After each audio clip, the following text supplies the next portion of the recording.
তো আজকে বানাবো পেঁপে শাক। তো পেঁপে শাকের জন্য এই পেঁপেগুলো আমি কেটে ধুয়ে একদম ফ্রেশ করে নিয়েছি, আর নিলাম গ্রাইন্ডার। তো কুড়ানি নেই, তার জন্য আমি গ্রাইন্ডারে এগুলোকে পেস্ট করে তারপর শাকগুলো করব। তো চলো আজকের রেসিপিটা তোমাদের সঙ্গে শেয়ার করি, পেঁপে শাক।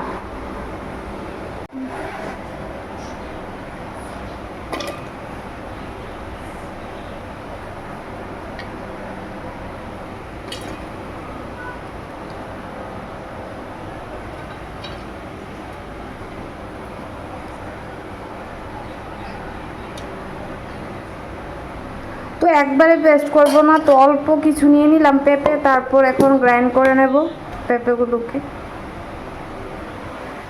তো শাকের জন্য দেখো পেঁপেগুলোকে আমি গ্রাইন্ডারে গ্রাইন্ড করেছি, আর আলুগুলো টুকরো করে কেটে নিয়েছি, আর এটার মধ্যে হলো আদা, কাঁচা লঙ্কা, জিরা, ধনে পেস্ট আর হলুদ গুঁড়ো।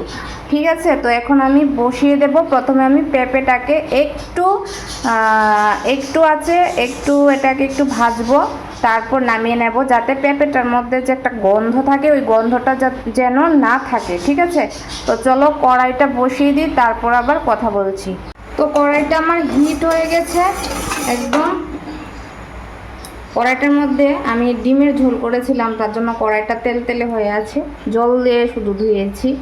তো দেখো এক কোনা একটু তেল দিলাম, আর তার সঙ্গে দিয়ে দেব আমি একটু ঘি,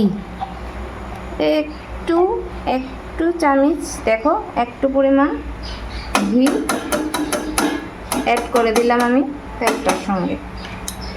এখন আমি নাড়া দেব।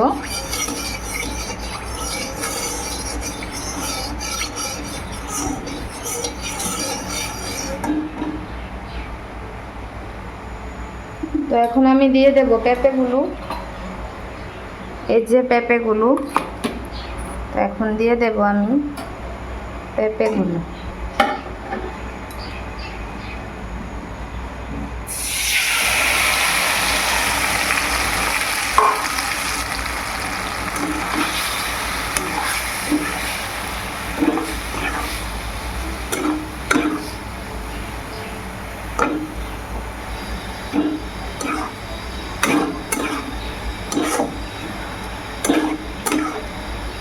তো পেঁপেগুলোর মধ্যে দিয়ে দেব একটু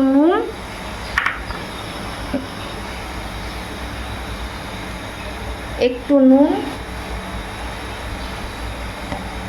আর দিয়ে দেব একটু হলুদ গুঁড়ো, তারপর নাড়াচাড়া করব।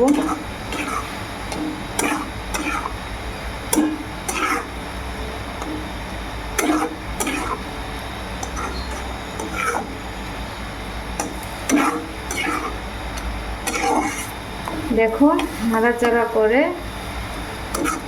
এখন ঢাকা চাপা দিয়ে দেব।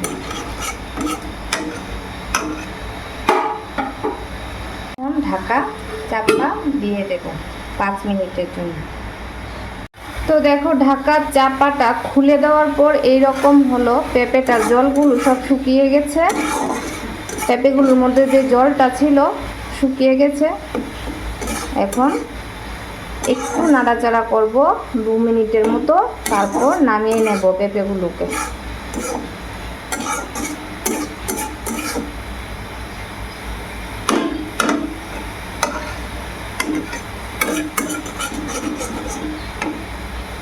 তো পেঁপেগুলোকে আমি নামিয়ে নিয়েছি দেখো। তো এখন আমি আলুগুলোকে ভেজে নেব। তো দিয়ে দেব তার জন্য কড়াইয়ের মধ্যে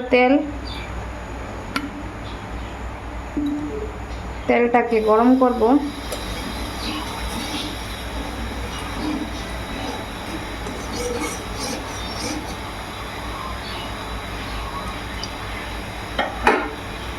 দিয়ে দেব আলুগুলো,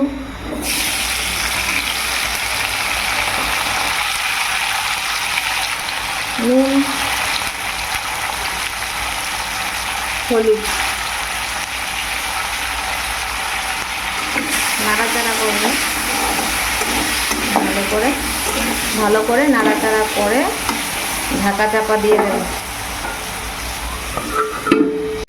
তো আলুগুলো দেখো আমার ভাজা হয়ে গেছে।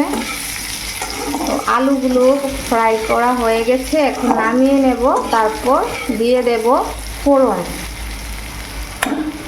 দেখো আলু আর পেঁপে একসঙ্গে রেখেছি, তো এখন আমি ফোড়ন দিয়ে দেব। তো কড়াইতে তেল আছে, তো তার সঙ্গে আর একটু স্লাইড পরিমাণ আমি তেলটা দিয়ে দেব। স্লাইড তেল দিয়েছি, তো এখন ফোড়ন দেব। তেজপাতা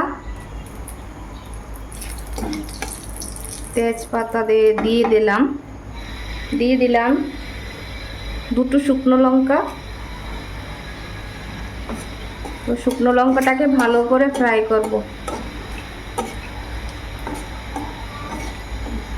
আমি এত ভালো রান্না জানি না, তারপরও তোমাদের সঙ্গে শেয়ার করার ইচ্ছে করে। যদি কিছু মিসিং থাকে আমাকে অবশ্যই কমেন্টে বলবে, আমি এটাকে অ্যাড করার চেষ্টা করব। আর বাদাম দেওয়া যায় আমি জানি শাকের মধ্যে, কিন্তু আমার বাবা ভালোবাসে না বাদাম টাদাম কোনো কিছু। দেখো 5 ফোড়ন দিয়ে দিচ্ছি এখন। তো বাদাম বাবা ভালোবাসে না, কিন্তু আমার ভীষণ ভালো লাগে বাদাম শাকের মধ্যে দিলে, ভীষণ খেতে ভালো লাগে। তো আমি পেঁয়াজটাকে দিয়ে দিচ্ছি।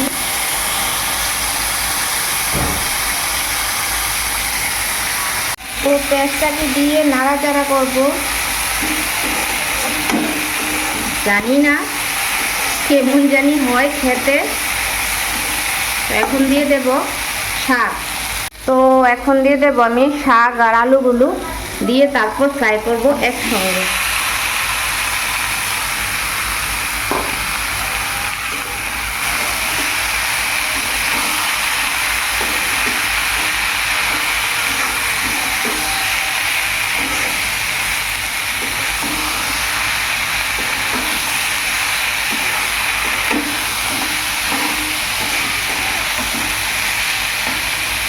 পেঁপেটাকে ভালো করে ফ্রাই করব যতক্ষণ না একটু ব্রাউন কালার হয়ে আসছে।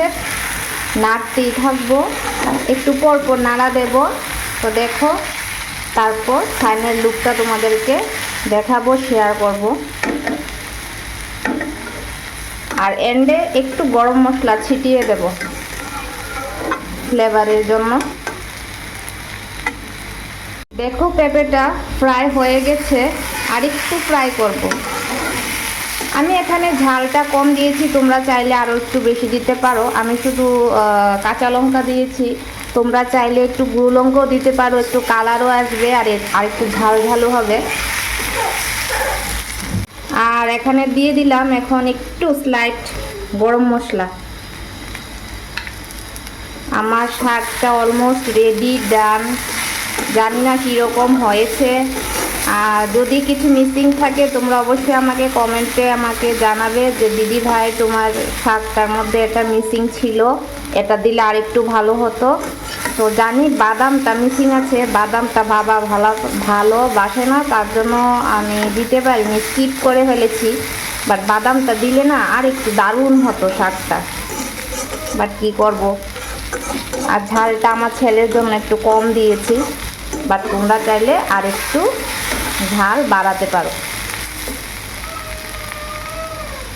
এই হলো আমার পেঁপে শাক। তো অবশ্যই আমাকে কমেন্ট বক্সে জানাবে যে আমার এই পেঁপে শাকের রেসিপিটা তোমাদের কীরকম লেগেছে আর কি মিসিং আছে এটার মধ্যে। তো আজকের জন্য ব্লগটা এইটুকু পর্যন্তই। দেখা হচ্ছে পরবর্তী নেক্সট ব্লগে। টাটা, সবাই ভালো থেকো, সুস্থ থেকো।